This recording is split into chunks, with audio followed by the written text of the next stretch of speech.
Salut à toi et bienvenue sur Artisan de l'Esprit, le podcast indépendant. Avant d'aller plus loin, je tiens à te remercier, toi qui écoutes pour la première fois ou qui écoutes depuis plusieurs épisodes. Merci pour ta force, merci pour tes commentaires, merci pour tes notes qui vont permettre à toucher plus de monde. Et ça, c'est super important puisque, comme je l'ai dit, c'est un podcast indépendant, donc je fais vraiment tout seul. En tout cas, merci pour la force. Sans plus tarder, je te présente Samir Djabali, animateur radio chez Beurre FM avec l'émission Time Sport. Il anime aussi l'émission Paname Football Club au Paname Art Café. Il vient d'Evry, plus précisément des quartiers des Pyramides. Il a sa propre chaîne YouTube du même nom, Samir Djabali avec un D. Et il est aussi formateur en communication. Bref, tu l'auras compris, c'est un vrai passionné de foot. N'écoute pas les conseils des gens, écoute leur histoire. C'est maintenant sur Artisan d'Esprit. Samir, merci beaucoup d'être présent, bienvenue. Merci à toi, merci pour l'invitation, c'est un plaisir d'être en face de toi. Plaisir partagé. Moi j'ai une première question, c'est la question que je pose à tout le monde, tous mes invités, c'est comment va ton cœur ? C'est une bonne question. C'est pas une question qu'on pose comme ça. Comment va mon cœur ? J'ai envie de te dire, là en date d'aujourd'hui, il va plutôt bien. J'ai tendance à voir le verre plutôt à moitié plein qu'à moitié vide. Après, je pense qu'on va échanger tout au long de notre échange, mais des hauts, des bas comme tout le monde, que ce soit au niveau de la vie privée, au niveau de la vie professionnelle, des hauts, des bas, mais on va voir le verre à moitié plein et j'ai envie de te dire que pour le moment il se porte bien, j'espère que ça va durer. Je te le souhaite. En gros, si on devait mettre sur la balance, il va beaucoup mieux que pas bien. Il va beaucoup mieux que pas bien, on n'est pas à plaindre. Super. Très bien, merci pour cette franchise. Deuxième question, est-ce que tu peux me raconter ton quartier à travers ton enfance, ton adolescence ? Mon quartier à travers mon adolescence. Alors déjà, ce qu'il faut savoir, c'est que moi, je suis d'Evry, donc précisément du quartier des Pyramides. D'ailleurs, qui fait un buzz incroyable en ce moment avec la fameuse lucarne d'Evry. D'ailleurs, je tiens à saluer ce que réalise Gayson, Malasson. Je leur passe un grand bonjour. Et je suis issu de ce quartier. J'ai envie de te dire, les premiers souvenirs, les premiers pas, l'école, les premiers foot avec les copains, l'éducation. Une grosse partie de mon éducation a été faite là-bas. Et j'en garde tellement du positif de ce quartier. Donc tu sais, mes parents ils sont arrivés dans ce quartier si je te dis pas de bêtises, entre 1979 et 1980. Moi je suis né en 86. Okay.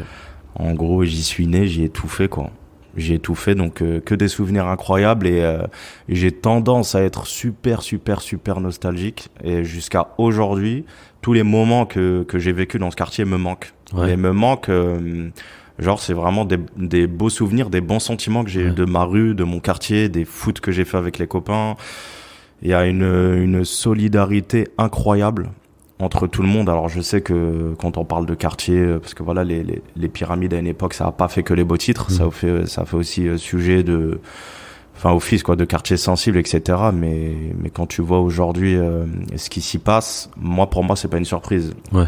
Tu sais, les quartiers sensibles, ils sont un petit peu, il y en a encore peut-être aujourd'hui qui sont délaissés.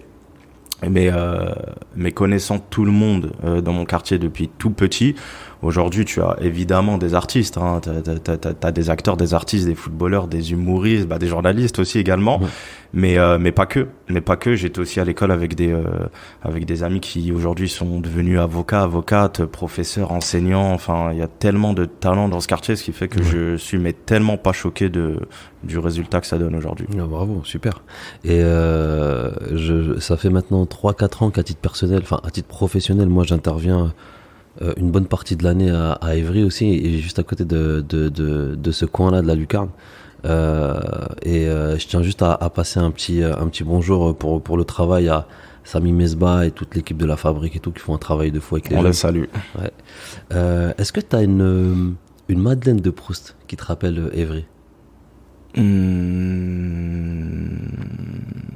T'as des exemples à me donner plus précisément? En fait, un truc qui, dès que je sais pas, une odeur ou un son ou une image qui te rappelle ton enfance. Alors ça va être beaucoup, ça va pas être, tu sais, forcément dans mon quartier, parce que enfin forcément des fois quand je me balade avec les copains, tu sais, je repasse des fois devant mon école maternelle, devant l'école primaire, ce genre de choses. Donc forcément ça m'envoie très très loin. Par exemple quand je passe devant l'école maternelle, je pense tout de suite à ma maman quand elle venait me chercher tous les jours. Tu vois, l'école maternelle me rappelle ma mère tout de suite. Et ça m'envoie très très loin. Par contre, ce qui me fait penser à mon quartier, c'est tout ce que j'écoutais. Et tous les matchs de foot que je regardais à la télé ou les rappeurs que j'écoutais à l'époque, c'est plus ce que je regarde à la télévision. Quand des fois, tu sais, t'as des soirées rétro ou des trucs qui te montrent des années 90, et ça me rappelle l'époque où, quand j'étais petit, dans le quartier, ça peut être soit un footballeur, genre Zidane, tu vois, plein de trucs comme ça. Mais c'est plus ça qui va me faire penser à mon quartier. Donc, ton enfance se passe super bien, t'as des super beaux souvenirs et tout, et comment tu rentres dans le foot alors? Parce que très jeune, tu étais rentré dans le foot. C'est très très simple. Je vais pas être original. Je vais te dire un peu ce que tous les footballeurs disent aujourd'hui. Tu vois, quand malheureusement t'avais pas des moyens incroyables. La chose la plus simple à faire, c'était avec les copains de faire un match de foot. On avait juste besoin d'un ballon pour s'amuser. Donc après, il y a des choses. Et des fois t'as des compétences et c'est comme ça. Et moi depuis tout petit en fait j'étais plutôt pas mauvais au foot. Et les premiers pas que j'ai fait dehors, c'était tout de suite avec un ballon. C'était d'abord avec le papa, avec le grand frère. Après c'était rapidement avec les copains. Dans la cour d'école, des souvenirs incroyables. Toutes les récréations matin après-midi, on jouait contre la classe d'en face. Et toutes les récréations de toute l'école primaire, je faisais que ça, jouer au foot. Je rentrais chez moi, je faisais les devoirs. La première chose que je faisais, je sortais pour jouer au foot. Donc toute ma vie, j'ai fait que ça. Alors évidemment, par rapport à l'éducation, ma mère ne me laissait pas aller hors de son champ de vision en fait. Quand je sortais dehors, en bas dans le quartier, la règle c'était que quand je regarde par la fenêtre, il faut que je te vois. Si je te vois pas, en gros, je sortais plus pendant un moment. Donc du coup, je restais dans le champ de vision de la fenêtre quand ma mère elle sortait par la fenêtre pour me regarder. Et j'avais que ça à faire en fait, jouer au foot toute la journée. J'ai fait que ça. Et j'ai fait que ça. Et ma première licence, je l'ai eue à 10 ans. Ah, c'est top, à 10 ans. Ça va. Ouais, ça va. C'est cool ça. Du coup, ça force, t'as les bons automatismes et tout. Ouais, franchement, le foot de rue, je crois, y a pas mieux. Pour apprendre techniquement, pour l'instinct que tu apprends dans la rue, il est essentiel et t'en as besoin ensuite pour t'aguerrir en club avec les autres. Tu sais, en club, après, on t'apprend à jouer tactiquement, on t'apprend à jouer avec les autres, on t'apprend l'état d'esprit, on t'apprend beaucoup de choses. Mais pour moi, l'un ne va pas sans l'autre. Bien sûr. Très complémentaire, je suis d'accord. Donc, ton kiff quand t'es jeune, c'est grosso modo le foot. Mais quand même, tu continues les études et tu vas jusqu'où en études? Alors, donc j'étais au lycée du Parc des Loges à Évry. Alors je sais que ça a changé, mais moi à l'époque ça s'appelait un bac STT. Donc j'ai eu un bac STT commerce qui aujourd'hui est STMG, il me semble. Je crois que ça doit être ça. Et puis dans la foulée, je fais un BTS Management des unités commerciales, un BTS MUC. Et tu sais, pour valider ton BTS, il faut que tu aies une entreprise. Et moi, dès la première semaine de l'année, j'avais eu la chance parce que ça s'est fait assez rapidement. J'ai été recruté par BNP Paribas. Tu avais une campagne à l'époque incroyable de banques qui venaient recruter des étudiants. Et dès la première semaine de l'année, j'avais été recruté par BNP. J'ai fait mes 2 années alternant BNP Paribas. Est-ce que tu as choisi cette voie-là parce que c'était une opportunité, enfin même le BTS en soi, ou alors parce que tu savais déjà un petit peu ce que tu voulais faire? Je vais être très franc avec toi. Pour le coup, je vais être très très franc avec toi. La seule chose que je voulais être faire, moi, c'était footballeur. Point à la ligne. Vraiment. C'est ce que je préférais. C'est pour moi là où j'étais le plus doué. C'est vraiment, je ne voulais faire que ça. Maintenant, tu sais que tu es très sensibilisé par la famille, que si le foot ça marche pas, qu'est-ce que tu fais demain? Il te faut un bagage. Et je continue justement moi aussi aujourd'hui à transmettre ça aux plus jeunes. parce que on va peut-être en parler un peu plus tard, mais moi j'en suis la preuve, hein, ça n'a pas marché comme je le voulais, et je suis pas le seul à en être la preuve, parce qu'autour de moi ça l'a fait à beaucoup de monde. Et malheureusement, si tu n'as pas de bagage, tu n'as pas de diplôme, tu n'as pas d'expérience professionnelle, c'est très très très difficile de t'insérer dans le marché du travail. Donc moi je remercie mais infiniment la famille de ne jamais m'avoir lâché avec ça. Ma mère, la priorité c'était, enfin je me rappelle comme si c'était hier, enfin peut-être ma famille, le football c'était mais juste un loisir. Ouais. Moi je voulais en faire un métier, mais eux c'était l'école et rien d'autre. Du coup, bah j'ai jamais lâché les études. Et pour répondre du coup à ta question, bah si tu veux, j'avais pas un métier spécifique dans ma tête que j'avais envie de faire hormis footballeur.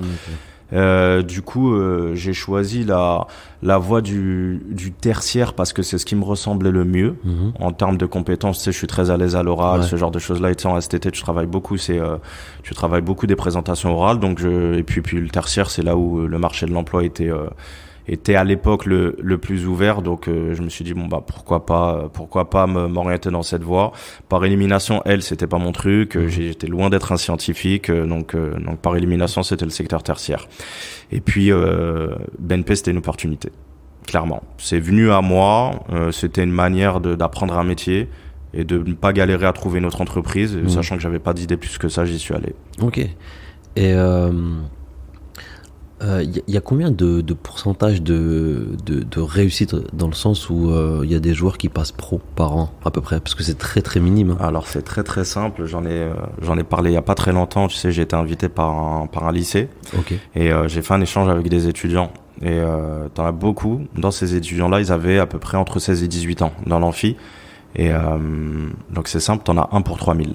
Wow. Si je te fais une stat, t'en as que 1 tous les 3000 qui signent, et puis tu regardes toutes les générations que tu veux, tu vérifieras sur internet. Bah, tu sais, en centre de formation, tu as les U13, U14, U16, etc., etc. Bah, tu regardes, t'en as mais grand maximum 1 qui signe dans la génération, si ce n'est 0. Wow. Donc c'est très très très très dur. Et puis c'est pareil, t'assembles, là tu prends tous les joueurs de Ligue 1. Tu regardes le nombre de joueurs professionnels par club, tu les additionnes à tous les clubs de Ligue 1 et Ligue 2 qui sont professionnels, ça te fait un nombre, d'accord ? Ouais. Et tu regardes le nombre de licenciés total, donc amateurs y compris que tu as, bah ça te fait ton ratio, et ton ratio c'est à peu près 1 pour 3000. Ah ouais. Donc c'est très compliqué, donc si jamais il y a des jeunes qui nous écoutent et que tu es doué au football ou dans un autre sport et que tu veux en faire ton métier, c'est bien, va au bout de tes rêves, mais n'oublie pas vraiment le côté bagage scolaire, diplôme, expérience professionnelle, c'est super important. Parce que même si t'as des qualités tu fais partie des plus forts entre guillemets, faut pas oublier que tu peux aussi te blesser quoi. Et tu peux avoir des grosses blessures qui peuvent te ruiner ta carrière aussi. Tu peux avoir des blessures, tu peux être mal entouré, tu peux faire des mauvais choix de carrière, tu peux... je t'en sors je te sors des histoires qui sont arrivées à des gens soit autour de moi.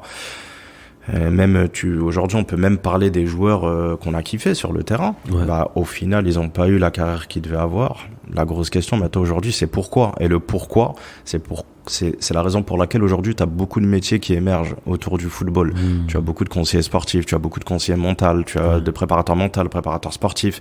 Tu as beaucoup de travail individuel qui est fait maintenant. En plus du travail collectif que tu as avec les coéquipiers, parce que bah aujourd'hui t'es pas préparé à ce monde-là. À ce monde-là, ça vient beaucoup trop vite. Il y a même les gestionnaires de patrimoine aussi. Parce qu'il y en a, ils investissent mal ou ils font n'importe quoi avec leur argent. C'est la réalité. Parce qu'il n'y a pas de retraite. Il n'y a pas de retraite. Là, c'est pareil. C'est bien que tu le signales. T'as un nombre incalculable de joueurs qui gagnent de l'argent beaucoup trop vite, qui ne savent pas quoi en faire. Aujourd'hui, tu sais, quand je parle avec des copains qui étaient en centre de formation, ils me disent, je sais pas, les premiers salaires qu'on avait, t'as des mecs dans l'équipe, ils achetaient tout de suite, je sais pas moi, juste la banane ou tu sais la sacoche qui coûte 800 €. Toi, c'est ton premier contrat et t'achètes tout de suite un truc, mais au final, qui va pas te servir à grand chose. Mais tu sais, aujourd'hui, on est entré dans une ère, j'ai archi pas honte de le dire et je continuerai à le dire et je le dis tout le temps partout. Moi, ce monde moderne m'agace un petit peu et je m'y retrouve pas totalement. Tu vois, l'authenticité qu'on avait nous avant, je la préfère mais 200 fois. On avait moins de moyens, il y avait pas le digital que tu as aujourd'hui qui sert pour beaucoup de choses, hein. On l'avait pas avant et les gens étaient il était vraiment beaucoup plus authentique et beaucoup plus terre à terre. Aujourd'hui, tu as un besoin d'acheter quelque chose pour prouver quelque chose, de le mettre en story pour montrer aux autres que tu as eu ça, et c'est que du paraître, et c'est que du paraître, et c'est que du paraître, et franchement c'est agaçant à la longue. On perd des valeurs mais énormes. Comment tu veux éduquer aujourd'hui, enfin je sais pas, des générations qui vont arriver en leur disant que demain tu vas être respecté si on trouve un intérêt chez toi, et cet intérêt-là, il peut passer par ça. Ouais. Mais l'éducation, pour moi, elle est vraiment erronée, c'est mon avis. Et je le disais, pareil, le dernier, c'était un reportage que j'ai fait du coup avec les jeunes, et je leur disais, moi, tu sais, quand je voulais être footballeur professionnel, c'était pas pour les à côté, c'était parce que, mais j'aime tout simplement trop ce sport. J'aime trop le football, vraiment, ce jeu. Je suis passionné par ce jeu. Par contre, avoir de la lumière, je sais pas si on peut parler de manière familière, tu vois, mais genre rien à foutre. L'argent, c'est le nerf de la guerre, très bien, mais je veux dire la conviction première, ce qui était vraiment le moteur du pourquoi je voulais être footballeur, c'était pas l'argent, c'était parce que j'aimais trop ce jeu. De toute façon, ça c'est une morale de la vie. T'es bon quelque part, l'argent il va venir, et pas l'inverse. Bien sûr. Donc voilà. Il y a beaucoup de choses à dire à ce sujet. Il y a beaucoup de choses. Ouais. Je pense pas qu'on aura le temps de développer ça, mais en tout cas, c'est un sujet à creuser même pour les générations, enfin surtout pour les générations qui arrivent, ça c'est sûr. Donc t'as ton BTS, mais la passion du foot est plus forte. Et il se passe quoi alors ? Alors, ce qui se passe, c'est que, alors pour le coup, trop content, genre archi bonne nouvelle. Le rêve de ma vie est pas très très loin. À l'époque, je joue en CFA à Viry-Châtillon. Et je suis très jeune, je suis jeune joueur en CFA, et j'ai le Paris Football Club qui s'intéresse à moi, qui est un club de Ligue 2 aujourd'hui. Et du coup, moi, je finis à peine le BTS qui a l'opportunité du Paris FC. Donc je me rappelle comme si c'était hier, je consulte la famille, je leur dis voilà, il y a le Paris FC qui me veut, mais sans me faire signer de contrat de footballeur pro. En gros, une espèce d'année test, tu prouves, tu réussis, tu signes pro à la fin de l'année, tu réussis pas, voilà. Et moi, mes parents, c'était pendant une année, en fait, tu vas jouer au foot, tu vas pas gagner d'argent sans avoir la certitude, tu vois, de parents super méfiants, ils me mettent vraiment en garde par rapport à ça. À la fin, on trouve un espèce de deal où mes parents, ils me disent, écoute, pendant une année, ok, parce qu'il faut savoir que tu as 2 séances d'entraînement par jour, donc tu ne peux ni aller à l'école, ni travailler. Tu avais une séance le matin à 10h, une autre l'après-midi à 15h30, 16h de mémoire. Et donc mes parents, ils me disent, vas-y, pendant une année, fais que ça. Ça marche, tant mieux, ça marche pas.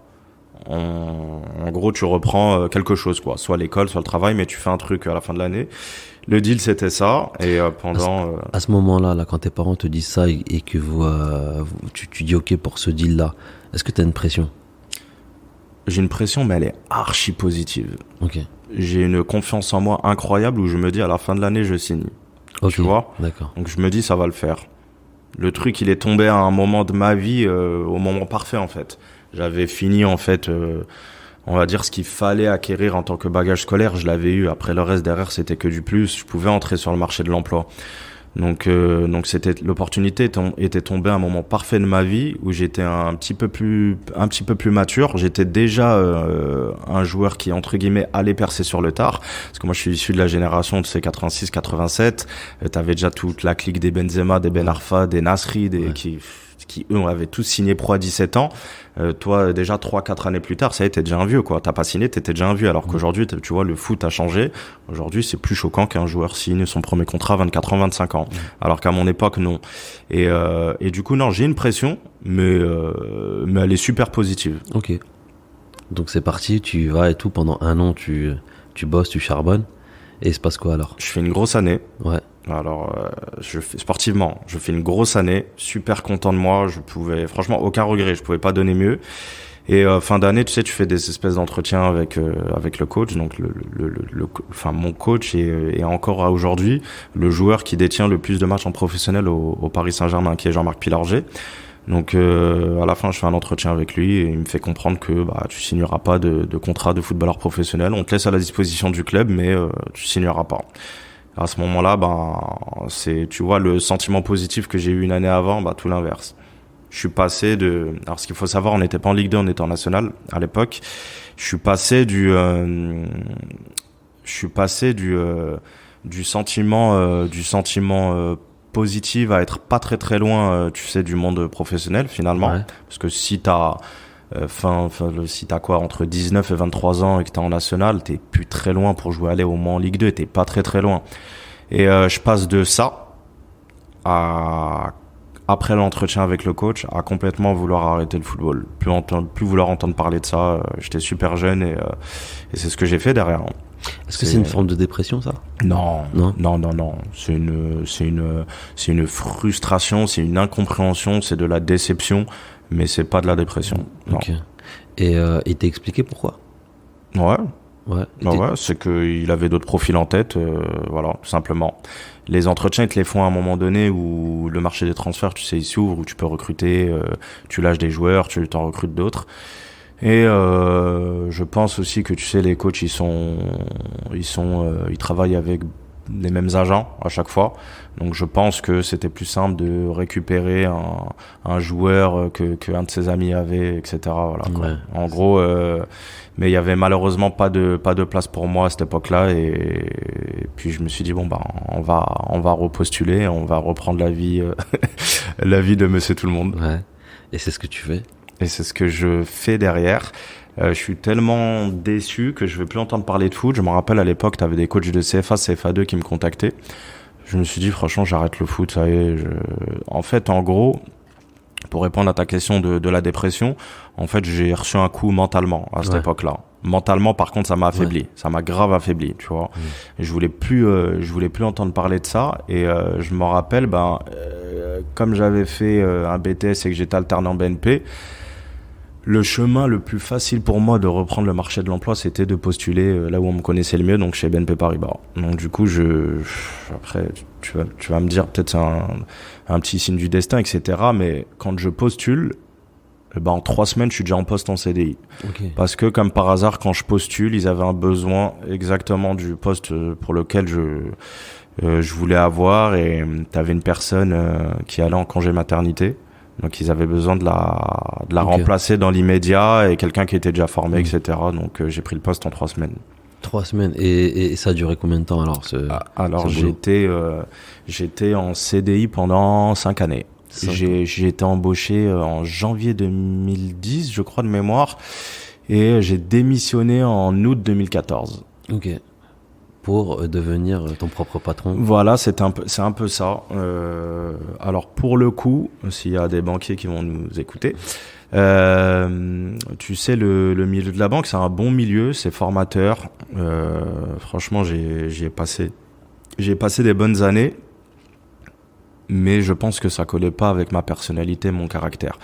Je suis super dynamique, je suis super créatif, j'ai beaucoup d'idées, je suis entreprenant, je suis très autonome, enfin voilà, j'avais vraiment toutes les qualités pour quelqu'un comme tu dis pour créer un business, quoi, ce genre de choses là. Mais tu sais, en banque, il faut respecter des cycles, des processus.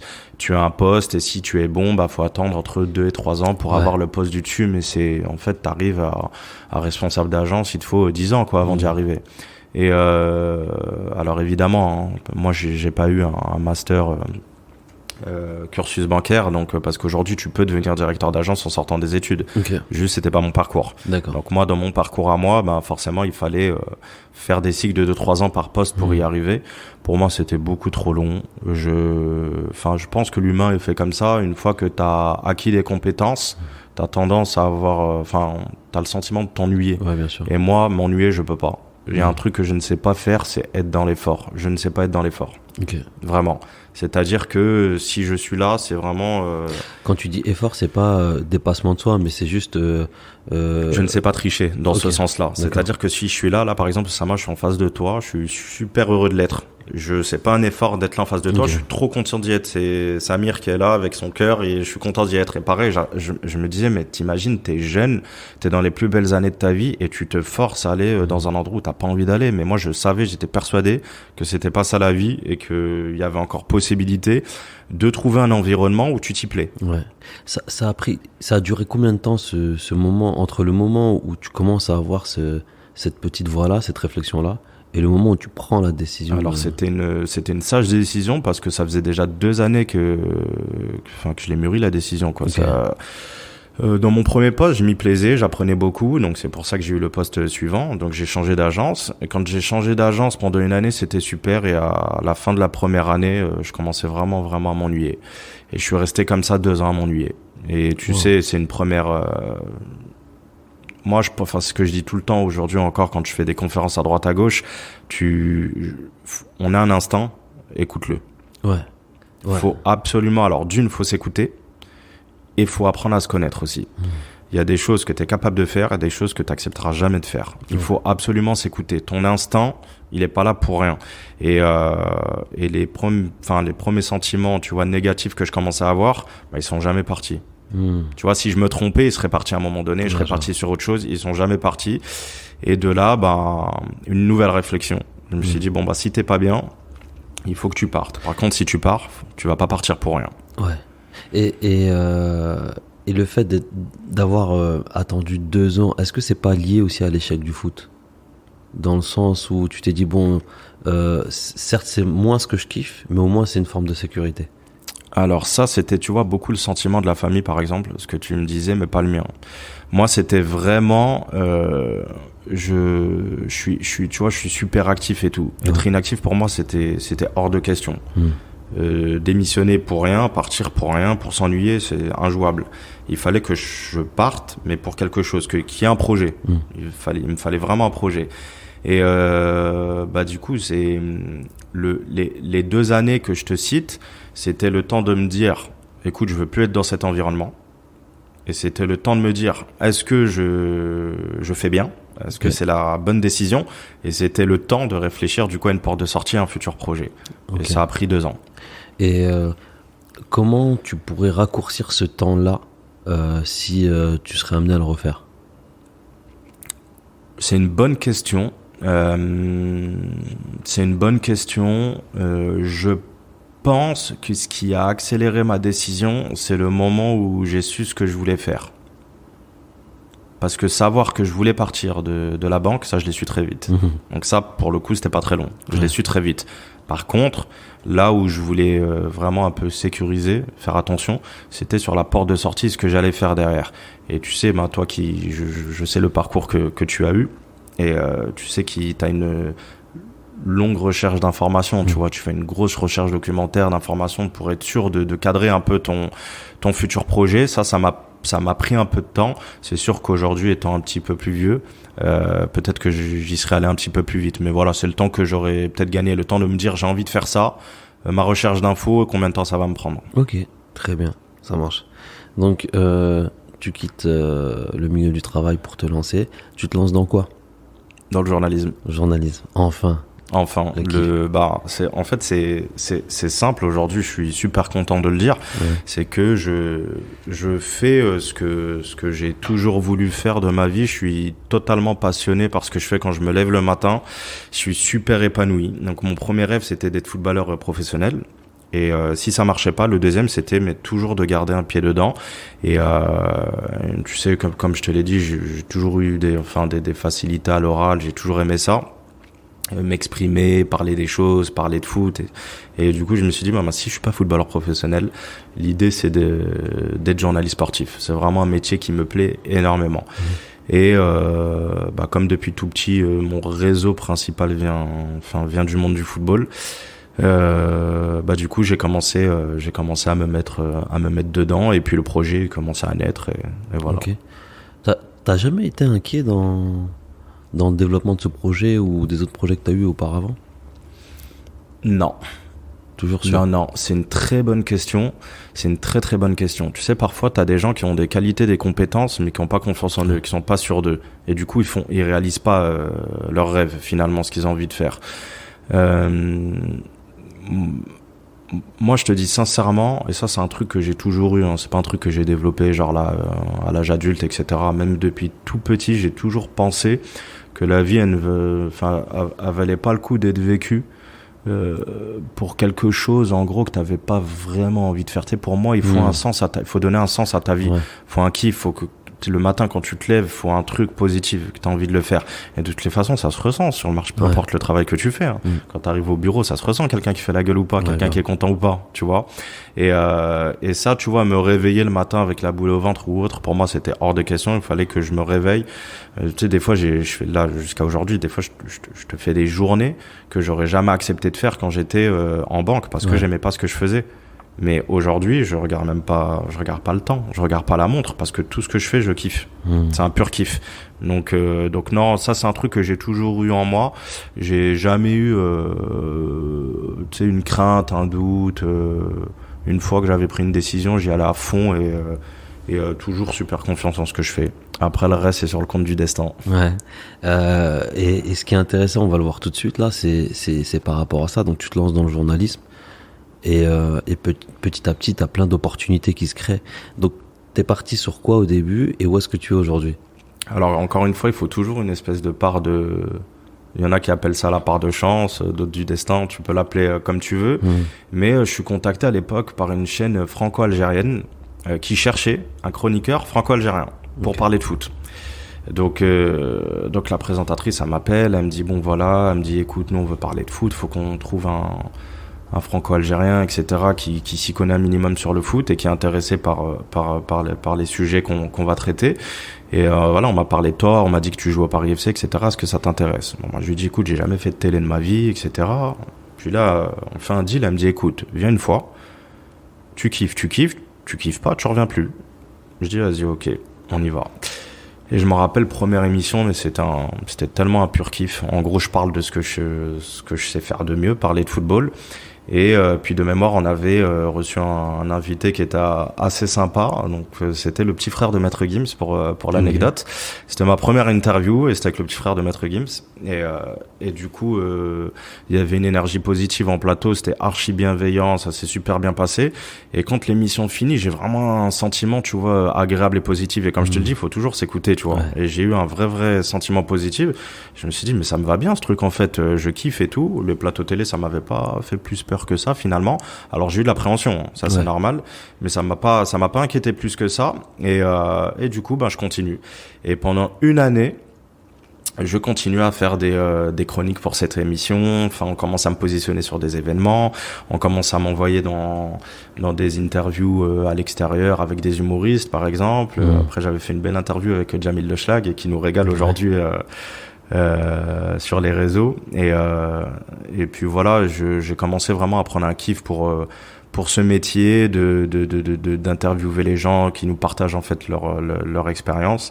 Et c'est exactement le pourquoi je fais ça aujourd'hui, c'est exactement ce que toi t'es en train de faire avec moi. Tu vois, moi j'ai un besoin de transmettre depuis toujours.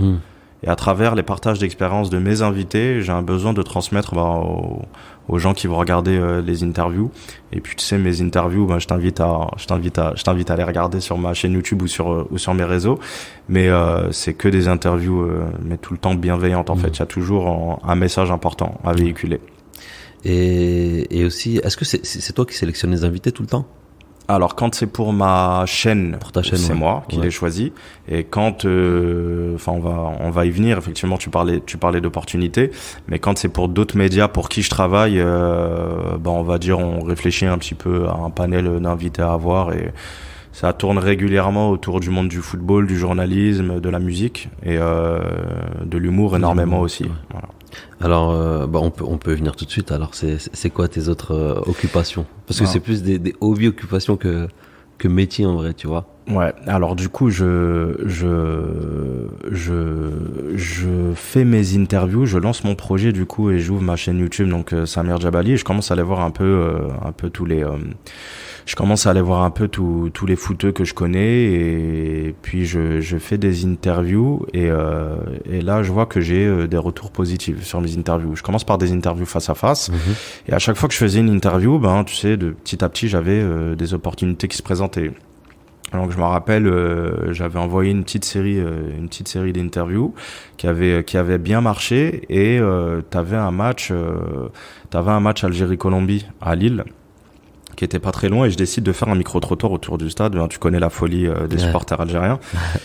Et je me dis, putain, il y a un truc à faire et tout. En plus, c'est pas tous les jours que l'équipe d'Algérie joue sur le sol français. Tu sais quoi, viens, on va faire un micro-trottoir et tout. J'emmène mon équipe de tournage. Je fais un micro-trottoir, je recueille là des témoignages de ouf des supporters. On s'est régalé toute la journée. Et je crois que dans les 48 heures ou même pas, dans les 24 heures, je balance, après le match, quoi. Je balance le micro-trottoir. Et au final, le succès de ouf, tu sais, je fais 226 000 vues, je crois. J'avais même pas 1000 abonnés YouTube. Okay. J'avais même pas 1000 abonnés YouTube, que j'avais dépassé les 200 000 vues peut-être en, je sais pas, 2 semaines, un truc comme ça. Et de là, t'as le patron du Panama Café qui est un café-théâtre. Où t'as vraiment des humoristes que tu vois à la télévision régulièrement, au Jamel Comedy Club, un peu partout. Qui me dit, écoute, viens, j'ai envie de te voir, j'ai envie de te parler d'un truc. Donc je vais le voir, et il me dit, voilà, je kiffe ce que tu fais et tout. Et moi, mon kiff, c'est de faire une émission de foot ici. Moi, je suis passionné de foot, et en fait, je veux que tu crées une émission de foot, fais ce que tu veux. Et il me dit, ta carte blanche, tu fais ce que tu veux. Moi, je te laisse là le café-théâtre, avec tous les humoristes ici, sont tous passionnés de foot. Tu fais ce que tu veux, on se donne des dates de tournage et on y va. Et on est parti là-dessus, et puis au final, on commençait à tourner 4 épisodes tous les lundis. Puis t'as tous les humoristes qui tournaient, et puis là on commence à se régaler, à rigoler, et puis après on sort un deuxième format où on se dit, pendant les matchs, on va se filmer en train de regarder les matchs, et puis tu sais, les humoristes, enfin comme toi quand t'es avec tes potes et tu regardes des matchs, des fois tu vannes les joueurs et tout, tu vois. Et on se dit, on va faire un montage et tout, on va garder ce qui était pertinent en regardant le match, et puis on a balancé ça, et c'était super cool. C'était une belle expérience de le vivre. D'ailleurs, il y a une nouvelle saison qui va ressortir, on va les reprendre bientôt. Et parallèlement à ça, je suis contacté aussi par la radio, par Beurre FM, donc c'est Bilal Nedman qui présente une émission Time Sport tous les soirs de 20h à 21h, et il me dit, écoute, voilà, pareil, j'ai vu ce que tu faisais, est-ce que tu veux pas rejoindre notre équipe et tout. Je me suis pris au jeu, pareil, et du coup je suis aussi à la radio à Beurre FM. Et puis t'as aussi la fédération de futsal, et plus particulièrement Access Futsal, qui décide de créer avec Sami Selami, qui est le président d'Access, qui décide de créer un projet d'émission pour les clubs de D1 de futsal, pour un peu mettre en avant ce sport qui est pas encore bien mis en lumière, qui est plus mis en lumière dans les autres pays que chez nous, qu'en France. Et du coup, je co-présente avec un journaliste du coup de CNews l'émission. Et puis j'étais sur les 3 projets, les 4 projets du coup, parce que j'étais entre mes interviews que je faisais pour moi, les émissions du Panama Café, la radio du coup, et puis l'émission de futsal. Voilà, qui était Futsal Club. Et puis j'ai tourné un petit peu entre tout ça, sans compter, mais bon, ça c'était plus des événements ponctuels, sans compter des fois. Tu sais, tu as des fois des artistes qui créent des événements, qui ont besoin d'un journaliste pour interviewer un peu tous les artistes qu'il y a dans l'événement. J'ai 2-3 fois par an, de temps en temps, me contactent pour couvrir ce style d'événement. Voilà, tu sais tout. Wow. Déjà, bravo, parce que c'est ouf. Et est-ce que tu te sens accompli? Alors, c'est une très bonne question. T'as que des bonnes questions, Oussama. C'est une très bonne question. Je me sens accompli, oui et non. Le oui, c'est parce que je suis trop content aujourd'hui de faire ce que j'ai toujours voulu faire. Tu vois, tu disais que c'était un hobby juste avant. C'était un hobby, mais maintenant c'est un métier. Hein. Ce qu'il faut savoir, c'est que ça occupe plus de 70% de mon temps aujourd'hui. Et j'ai oublié aussi de te dire que grâce justement au métier de journalisme, j'ai été contacté pour être formateur en communication. Donc aujourd'hui, je suis totalement dans ça. Je suis formateur en communication. Ça me prend à peu près 2 semaines par mois de travail, et le reste du temps du coup je couvre tous les événements journalistiques que je dois couvrir. Et est-ce que j'ai le sentiment d'être accompli? Oui, pour ces raisons-là, parce qu'aujourd'hui quand je me lève le matin, je fais que des choses que j'aime. Pour ces raisons-là, oui. Par contre, le non, c'est parce que je suis depuis tout petit rempli de challenges et d'objectifs. Depuis tout petit, et c'est bizarre ce que je vais te dire, mais j'ai toujours le sentiment, c'est un peu profond ce que je te dis, hein, mais c'est comme si j'ai jamais ressenti un truc où je suis fier de moi, c'est trop bien ce que tu fais, tu peux être fier de toi. Non, mais vraiment, c'est archi sincère ce que je te dis. C'est à chaque fois que je le dis aux gens, les gens ils comprennent pas, mais moi je me comprends très très fort. J'ai l'impression que dès que j'ai validé un objectif, j'ai pas le temps, faut que je valide celui d'après. tu vois. Alors, ça. est-ce que je suis un ambitieux dans l'âme? Je sais pas. Mais tu t'en doutes qu'il y a une dernière étape que j'ai envie de franchir encore. Et comme je l'ai pas encore franchi, eh ben, le non, c'est pour ça. Le devoir accompli, le sentiment d'être accompli. Non pour ces raisons-là, parce que je suis pas arrivé là où je voulais arriver encore. Et ça fait écho avec, tu vas me prendre pour un fou, mais pour Benzema, parce que Benzema, je sais qu'il a la même mentalité. Une fois, on lui a posé cette question-là, il a dit, je suis très très loin de mes objectifs, j'ai encore plein de trucs à valider, à accomplir, malgré mon âge et tout. Alors, tu m'apprends quelque chose parce que j'ai pas du tout entendu ce qu'il a dit, mais pour le coup, je suis content que tu cites Benzema parce que j'adore le personnage. J'aime beaucoup le joueur, évidemment, mais ça, j'invente rien comme tout le monde. Mais le personnage, enfin, tous les coups bas qu'il a reçus, et des coups bas, j'en ai reçus. Donc, là, on n'a pas échangé là-dessus, mais je peux te dire que les coups bas, c'est même un sujet que tu pourrais faire, hein. Tu as d'un côté les objectifs que tu souhaites atteindre, et tu as aussi en parallèle tous les coups bas, tous les coups durs que tu reçois qui t'empêchent et qui te freinent, qui freinent ta progression. Tu as beau être déterminé, être solide mentalement, tu as beau mettre tout plein de choses, mais il y a des fois des choses qui te rattrapent qui sont très très très compliquées. Et ça, faut faire avec. Et j'ai bien aimé ton exemple avec ton parallèle avec Benzema, parce que pour le coup, s'il y a bien quelqu'un qui répond à ça, à cette problématique, waouh, c'est dur. Putain, fallait que je mange un mot, tu vois, pendant notre échange. Cette problématique-là, pardon, c'est bien lui. Ouais. Mais c'est important aussi d'en parler parce que la vie de chaque être humain, elle est faite de coups bas, de défaites, de ce qu'on veut, tu vois. Et aujourd'hui, toi, les coups bas que t'as eus, est-ce que tu les as eus à des moments charnières de ta vie qui t'ont, aujourd'hui, avec du recul, aidé à franchir une étape ou pas forcément? Bah, on va dire, c'est comme si j'étais préparé. En fait, tu vois, quand t'es petit, que t'as pas encore traversé des gros challenges, on te prépare à ce genre de choses. Mais tant que tu l'as pas vécu, tu sais pas. Quand on était petit, on nous disait, fais attention ceci, attention cela. Mais tant que t'as pas vécu, et c'est des gens qui ont vécu ça, qui te mettent en garde, tu vois. Mais toi, t'as pas vécu. Tu dis, oui, ça existe. Oui, j'ai vu, mais j'ai pas vécu. Et c'est quand tu le vis, tu te dis, ah ouais, c'est très, très, très spécial. Et c'est très régulièrement d'ordre relationnel. Ouais. Très régulièrement, tu vois. En général, on a tendance à être touché par des choses qu'on aime. Tu vois, des fois c'est parfois des gens que toi t'aimes et qui t'aiment, qui te blessent, tu vois, ces genres de choses là. Et l'incompréhension aussi, tu vois, et puis il faut pas oublier, hein, c'est un monde de requins. Enfin moi je vais parler pour moi, je me suis attaqué à un monde, on va dire très concurrentiel. Tu vois, il y en a beaucoup qui veulent faire ça, mais il y en a pas beaucoup qui réussissent. C'est comme le monde du foot, on a dit 1 pour 3000, mais tu peux faire un parallèle avec tous les métiers artistiques, quoi, en réalité. Tu peux faire ça avec les humoristes, avec les acteurs, avec les chanteurs, chanteuses, le monde du spectacle, le journalisme, enfin tous ces métiers où il y a peu de place, bah forcément tu as une forme de concurrence parfois qui est malsaine. Voilà. Sûr, et donc les coups bas, ça peut être des gens qui font la même chose que toi. Parfois les coups bas, ça peut être ton entourage. Malheureusement, ça aussi il faut le dire. Hein. Faut pas avoir. Souvent c'est quand tu baisses ta garde en réalité, c'est pour ça que t'as un coup bas. C'est ça. C'est parce que si tu baisses pas ta garde, tu l'as pas, tu t'attends au truc, tu vois. En réalité, il est là le. C'est ça. Puis des fois, ça vient d'endroits où tu t'y attendais pas, et c'est ça qui fait mal.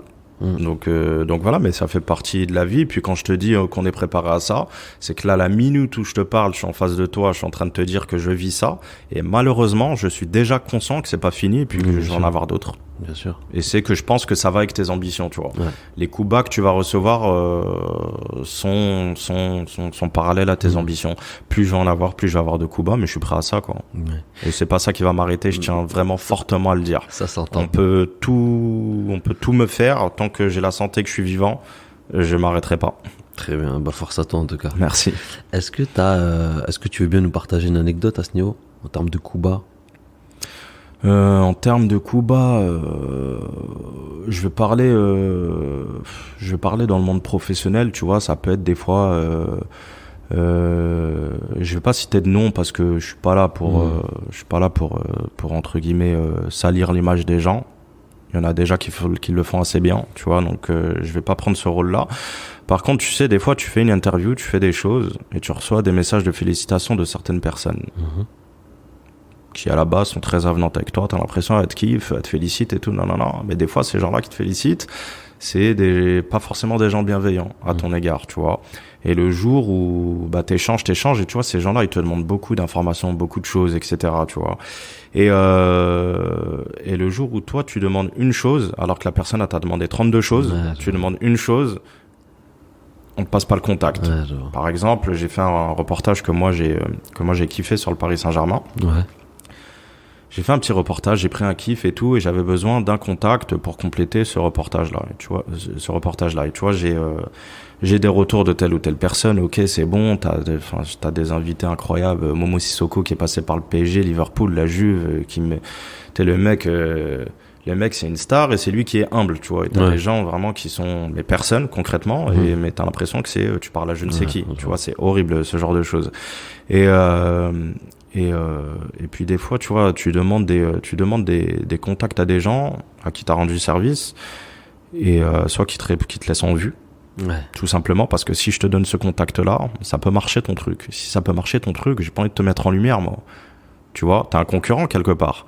Et tu vois, ça c'est le genre de choses où tu te dis tu vois, ça c'est bizarre. Tu vois, ça j'avais pas vu ce genre de choses-là. Ok, t'es préparé. Du coup pour les prochaines fois, t'es un peu, je pense que c'est ce qui se passe dans tous les milieux, mais t'es un peu sur la défensive, quoi. Tu réfléchis à 2 fois avant de demander quelque chose. Si déjà de nature, t'es quelqu'un qui aime pas demander, alors imagine le jour où tu as fait l'effort et qu'il t'arrive ça, tu vois. Ça peut être ça, et puis ça c'est dans le monde professionnel, mais après ça peut être dans la vie privée aussi. Hein. Quand tu parlais de Kuba, dans la vie privée, t'en as aussi, quoi. Dans ton entourage proche, parfois. Bien sûr. En tout cas, tu prêches un convaincu. Alors, je vais te poser une question très naturelle, mais je connais déjà la réponse. Tu connais un petit peu l'histoire du foot, création, etc. Tu sais que c'est un sport anglais, que c'est né à la base par une classe aisée, tu vois. C'était pas destiné à la classe populaire de base. J'ai lu un article de Nicolas Ourcade, je sais pas si tu connais. C'est un professeur agrégé des sciences sociales à l'école centrale de Lyon. Et en fait, il a écrit un article qui s'appelle « La place des supporters dans le monde du football ». Et je trouvais ça intéressant parce que, on parle pas beaucoup des supporters en fait. Tu vois, on parle beaucoup des joueurs, des footballeurs, des sponsors, de ce qu'on veut, des performances. Mais le côté supporter, ça m'a intrigué. Et l'article, il est super intéressant. Déjà, ce qu'il faut savoir d'un point de vue historique, c'est que le foot de base, c'était juste pour aider, pour les personnes, pour qu'elles puissent se tenir en forme physiquement et moralement. Et ce qui est très intéressant, c'est qu'à la base, le public n'était pas les bienvenus. C'est-à-dire que les gens, quand ils faisaient un match de foot, ils le faisaient entre eux. Et les seules personnes qui étaient acceptées à venir regarder, c'était des potentiels joueurs qui venaient pour observer et apprendre, tu vois. Et après, il y a une évolution. Il y a les supporters qui commencent à venir au fil des années. Et en fait, on voit très rapidement dans l'article, il explique qu'il y a une différence entre spectateur et supporter. Il explique que le spectateur, il cherche juste un spectacle de qualité sans se soucier de l'équipe qui lui offre ceci, tu vois. Alors que le supporter, il désire avant tout une victoire des favoris, quelle que soit la qualité du match. Et en fait, au fil des années, l'image du supporter se dégrade. Et pas que l'image, en fait, la conception même du supporter se dégrade dans le sens où, à partir du moment où tu commences à professionnaliser le métier du football, donc entre les années 60 et 80, selon les pays, les supporters, ils ont plus la même posture et la même stature. Même au sein des clubs, t'as les dirigeants qui à la base étaient des bénévoles, eux, sont écartés parce que vu que ça devient professionnel, c'est que des gens qui sont payés pour ça. Donc t'as une distance qui se crée entre le joueur, le dirigeant et les supporters. Les joueurs, vu qu'ils sont payés, ils deviennent des stars, donc il y a une relation qui s'écarte. Tu vois ce que je veux dire? Et t'as tout ça qui se crée. Et en fait, le problème de tout ça, c'est que vu que les joueurs deviennent des stars, ils sont moins proches des fans. Et vu qu'il appartient plus au même monde qu'eux, et ben, parce qu'ils sont rémunérés, parce qu'ils sont de moins en moins attachés au maillot et qu'ils sont moins disponibles, et ben, les supporters ils se sentent dépossédés de la petite influence qu'ils avaient dans le club, tu vois, et ils deviennent cantonnés à la seule fonction de soutenir le stade. Et c'est là où c'est intéressant aussi parce que petit à petit, tu as des nouvelles formes de supporters, dont l'extrême qui est le hooliganisme, où là ça devient vraiment violent, etc. À l'époque, ça commence à devenir violent où juste on essaie de déstabiliser l'équipe adverse, et là c'est devenu violent au point d'être agressif, et que ce soit verbalement ou physiquement. Tout ça pour dire, et ça je vais te le lire parce qu'il finit par dire que en somme, les dirigeants veulent un public fervent, discipliné et docile qui achète cher des places de stade et les innombrables produits dérivés, encourage de manière inconditionnelle l'équipe, ne provoque pas de débordement, ne critique pas les responsables du club et ne revendique pas de pouvoir. Leur devise est donc plutôt paye, chante et ne conteste pas. Et il finit par dire d'un club à l'autre, l'attitude des dirigeants envers les supporters varie. Soit ils les négligent, soit ils cherchent à les intégrer tout en les encadrant et en excluant les contestataires. Soit ils tentent de les instrumentaliser, soit ils s'efforcent de nouer un dialogue constructif avec eux. Dans tous les cas, les dirigeants ne concèdent guère de pouvoir aux supporters. Tout ça pour te poser une question. Toi, qui côtoie ce milieu plus proche que moi en tant que supporter et parfois juste spectateur, t'en penses quoi de ce que je viens de te dire? Alors, de manière très très claire, et tu la poses cette question-là, tu la poses à un moment particulier du monde, c'est qu'on traverse une pandémie. Ouais. Donc on a vu ce que ça faisait, un stade vide. Tu ne peux pas aujourd'hui faire sans les supporters. Les supporters, c'est régulièrement l'âme du club. Aujourd'hui, tu me parles de l'Olympique de Marseille, tu me parles de ses supporters, tu me parles même du Paris Saint-Germain, tu me parles d'Auteuil et de Boulogne, tu me parles d'Argentine, la Bombonera, tu me parles Des fois, tu as des clubs qui sont connus grâce aux supporters. Les clubs ont besoin de leurs supporters. Tu as des clubs qui sont historiques grâce à leurs supporters. Tu as des clubs aujourd'hui qui émergent, qui sont des nouveaux riches, et là je cible pas forcément le Paris Saint-Germain et le Qatar. Mais t'as des clubs aujourd'hui qui émergent et qui, si tu veux, sont pas des clubs qui sont connus historiquement grâce aux supporters. Tu vois, si je te dis Milan AC, si San Siro, si je te dis ça, voilà, on a tous connu des ambiances incroyables. Déjà, pour moi, un club de football sans des supporters, il manque quelque chose. Ouais. Déjà, c'est pas possible. La distinction, je la fais, pour moi, elle est énorme entre ce que tu as cité. C'était très bien dit entre spectateurs et supporters. Moi, j'arrive vraiment bien à la faire. J'ai eu la chance, dans le cadre de mon reportage sur le PSG, de m'entretenir avec ceux qui s'occupaient de la tribune Auteuil. Donc, je peux te dire qu'ils m'ont bien raconté ce que c'est que la vie de supporter. La vie de supporter, c'est tu vis tous les jours à travers ton club. Tu te réunis pour préparer les tifos des matchs qui arrivent. Tu arrives avant tout le monde dans le stade. Tu fais tous les déplacements, tu organises. C'est des gens qui ont un métier, ils ont des métiers de monsieur tout le monde la semaine. Et en pleine semaine, ils mettent des RTT, donc des jours de repos, de les passer avec ta famille. Tu vas les passer parce que le PSG joue en Ligue des Champions. Donc le mardi au mercredi, en plein milieu de semaine, tu vas dans telle ou telle ville. Tu vas juste dans le stade, tu fais l'aller-retour. Tu fais des trucs de fou pour ton club. Être un supporter, c'est ça. Et aujourd'hui, les joueurs de foot qui arrivent pas à valoriser en fait ce qu'est vraiment un supporter, c'est que vraiment c'est de l'ingratitude totale. Les supporters, c'est oui, des fois malheureusement tu as des mauvaises critiques, mais les supporters, il veut que son équipe gagne. Comme tu l'as dit tout à l'heure. En fait, tu peux jouer contre je ne sais qui, mais nous, ce qu'on veut, c'est que c'est ma ville, je veux la victoire à la fin. Bah, j'ai un sentiment de la même manière que toi, t'as été mauvais, t'as perdu, t'es frustré. Le supporter. Alors, imagine le supporter qui, lui, tous les week-ends, il est là en train de te soutenir et il fait tout pour que tu gagnes, tu vois. Donc, en gros, En gros, pour moi, on l'a bien vu que pendant le Covid, un stade vide, je sais même pas si on kifferait autant le foot en fait avec un stade vide. Je sais même pas si on suivrait. Même les plus grosses équipes, j'avais pas envie de les regarder avec les stades vides. Pour te dire, même avec les meilleurs joueurs du monde sur le terrain, tu as besoin un peu de. Mais on le voit que c'est un 12e homme. Tu vois qu'un match, tu vois qu'un résultat, il peut vraiment influer en fonction vraiment du public. C'est vraiment un 12e homme. T'as des matchs où t'as 0-0. Le stade, il est vide, bah, peut-être le match va finir à 0-0. T'as d'autres matchs où le stade, il te met tellement une pression énorme sur l'adversaire que dans l'équipe, tu auras peut-être des joueurs fragiles mentalement qui vont un peu lever le pied, qui vont un peu, avec la pression, se trouer sur certaines actions, qui vont peut-être se déconcentrer, mais tellement le public y pousse, tu vois. Et tu sais, les fameux buts dans les arrêts de jeu, des fois, c'est pas que du hasard, hein. T'as le public qui te porte.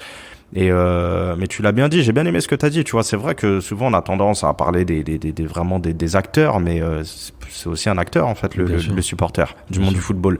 Et moi personnellement, j'aimerais pas autant le foot sans eux. Mais ça depuis qu'on est petit, hein. Quand on était petit, tout à l'heure on parlait du quartier, quand on jouait en bas, et ben je me rappelle que quand on nous regardait jouer en bas, et ben je préférais.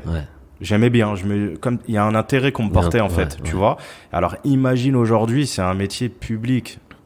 Tu vois, t'as une image. Maintenant, on te voit à la télévision, on peut te voir. Enfin, plus ta notoriété est grande, plus on va te voir à travers les pays.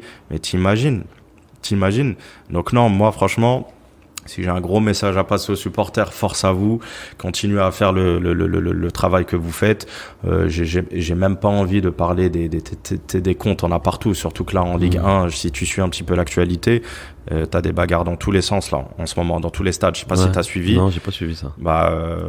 Nice-Marseille, bagarre entre supporters. Bordeaux-Montpellier, bagarre entre supporters. Lille-Lens, bagarre entre supporters. Marseille-Angers, un mort. C'était à Angers, le match, à mort. Ça va beaucoup trop loin là. Ça va beaucoup trop loin. Donc évidemment, dans tout ce que je te disais, je parlais de tous les points positifs du supporter, c'est-à-dire toutes ces choses bienveillantes qu'il a autour d'une ville, d'un club. Par contre, évidemment, si on parle de violence, non. Si on parle de mort, non. T'imagines, t'es marié, t'es une femme, t'es marié, ton mari, il est supporter de tel club, il revient plus jamais à la maison parce que il s'est bagarré contre un autre club de supporters. Il est mort pour ça, pour un match. Non, ça, je suivrai jamais. Quand j'ai fait l'échange avec les supporters d'Auteuil, ils m'ont tous dit un peu la même chose et je pense que c'est un peu dans tous les clubs pareil, hein. C'est genre, le retour qu'on m'a fait, c'est en fait, tu vois, ces supporters-là, c'est des mecs extraordinaires dans la vie de tous les jours, mais dès qu'ils rentrent dans une enceinte sportive, dès qu'ils rentrent dans le stade du club pour qui ils supportent, ça devient d'autres mecs. Ouais, c'est l'effet de foule. Tu vois, ça devient d'autres mecs. Et ce moment-là, il dure 1h30, il dure 2 heures. Et malheureusement, tu sais, ça va beaucoup trop vite, hein. Il suffit d'une bagarre, il suffit d'un mauvais geste, il suffit d'une mauvaise parole. Des fois, t'as rien à voir avec ça, hein. T'as aussi, c'est passé un peu partout à la télévision. Je crois que c'était PSG Lyon de mémoire. Et t'as un supporter, un enfant, le pauvre qui a reçu un projectile. Évidemment que le projectile ne lui était pas destiné, mais dommage collatéral, c'est lui qui l'a reçu, tu vois. T'as toutes ces choses-là où évidemment je suis totalement contre, c'est les effets négatifs du monde du football. Mais tout ce que j'ai dit avant, je le pense fortement. Un match de foot sans supporter, ce serait catastrophique. Donc force à vous pour tout ce que vous faites. Force à vous, merci. Dernière question, c'est la dernière des dernières. D'habitude, je fais toujours un lien avec, j'ai oublié le groupe, les Nègres Marrons. Ouais. Tu as fait le bilan et tout. Mais toi, je vais remixer un petit peu cette question-là. Et juste te demander si tu devais faire le bilan de ta vie, est-ce que tu considères que tu as été spectateur ou supporter ? Alors, on va dire que dans une majeure partie de ma vie, j'ai été supporter. Et que dans une infime partie de ma vie, j'ai peut-être été spectateur. Je pense. Je dirais plus supporter que spectateur. Okay. Parce que je pense que je suis plus acteur de ma vie que quelqu'un qui la regarde sans rien faire, tu vois. Donc voilà. Mais non, je dirais plus spectateur. Plus supporter, pardon. Supporter, ouais. Plus supporter. Ça marche. Où est-ce qu'on peut te retrouver, Samir ? Alors sur les réseaux sociaux, Instagram et Twitter, Samir Djabali, tout simplement, D-J-A-B-A-L-I. Des fois on oublie le D, tu vois. Et puis sur ma chaîne YouTube aussi, c'est là où je mets toutes mes interviews. En fait c'est Samir Djabali partout, quoi. Voilà. YouTube, Instagram, Twitter. Et puis voilà, moi je te remercie énormément, Oussama. Avec grand plaisir. C'est un réel plaisir d'être en face de toi. C'est super ce que tu fais. Merci beaucoup. Vraiment, je ambiance tout le monde à venir. Parce que c'est super gentil. agréable d'échanger avec toi. Plaisir partagé. Merci à toi en tout cas pour ton temps. Avec plaisir. Et bon courage. Merci. C'est terminé, j'espère que l'épisode t'a plu. Si tu penses que quelqu'un dans ton entourage doit écouter cet épisode, surtout, envoie-lui. Ce que je retiens, 3 choses. La première, cherche pas à être le premier, donne le meilleur de toi-même. En 2, fais le deuil de tes déceptions, rebondis le plus rapidement et facilement possible. En 3, continue d'avancer, d'être en action. Comme dirait l'autre, patienter, c'est agir en attendant.